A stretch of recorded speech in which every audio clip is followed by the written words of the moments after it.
ఒకప్పుడు అడవుల మధ్య ఒక చిన్న గ్రామంలో అన్విత అనే అమ్మాయి జీవించేది.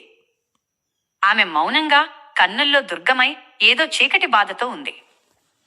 ఆ గ్రామానికి కొత్తగా వచ్చిన కిరణ్ ఒక చూపుతోనే ఆమెను గమనించాడు. చంద్రప్రకాశంలో పాత బన్యన్ చెట్టు కింద వారి రహస్యమైన సమావేశాలు హెవెన్ లాంటి అనుభూతిని ఇచ్చేవి. కాని ఆ ప్రేమలో కూడా ఏదో అనుకోని భయం లర్క్ అవుతుంది. అన్విత కిరణ్ను హెచ్చరించింది. ప్రేమకు ఒక ధర ఉంటుంది.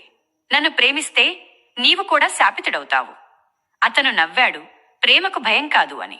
కాని గ్రామస్తులు కిరణ్ను హెచ్చరించడానికి ప్రయత్నించారు. ఈ అమ్మాయి ఇంట్లో ప్రేమించిన వాళ్లు ఎవరూ బ్రతకలేదు అని. అతను వినకపోయాడు. ఒక రాత్రి అన్విత శవంగా గ్రామ బావిలో కనిపించింది. మరణించినప్పటికీ ఆమె కన్నులు అతన్ని చూసి ఉంటేలా. చనిపోయిన ప్రేమ ఇంకా అక్కరలో ఉంది. చితిలో మంటల్లో ఆమె ముఖం కనిపించింది, భయంకరంగా నవ్వుతూ, నన్ను వదులుకోవద్దు అని. ఆ రాత్రి కిరణ్ గదిలో అద్దంలో ఆమెను చూశాడు. ఆమె మరణించినప్పటికీ మెల్లగా, భూతంగా నిలబడి అతని వెనుక ఉండి, నిన్ను వదలను అని నిశ్శబ్దంగా చెప్పింది. ఆమె తాకిన ప్రతి స్థలంలో అతని శరీరం నల్లగా మారడం, చీకటి శక్తులు అతన్ని మెల్లగా కలుస్తున్నాయి. గ్రామంలో మర్మమైన మరణాలు తార్కికంగా, అసంభవంగా కనిపించేవి మొదలయ్యాయి.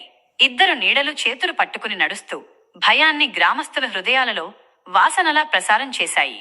చివరకు కిరణ్ చివరి శ్వాస విడిచాడు. అతను ఇక మానవుడు కాదు, అన్వితతో కలిసి శాపిత ప్రేమలోకి ప్రవేశించాడు. వాళ్లు 2 శవాలుగా సమాధిలో ఉన్న పౌర్ణమి రాత్రి వారి శవం నుండి పొగలలో నవ్వులు వినిపించాయి. ఇప్పుడు ఆ ఇద్దరు పెద్ద భూతాలుగా మారి అడవి చీకటిలో ప్రతి ప్రేమ కథకు శాపం కాట్టి ఎదురు చూస్తున్నారు. జాగ్రత్త, ఈ చనిపోయిన ప్రేమను పిలవకండి, ఎందుకంటే వాళ్ళు ఎప్పటికీ కలిసిపోతారు, భయంకరంగా, చిరస్థాయిగా. మీరు రాసిన ఈ కథలో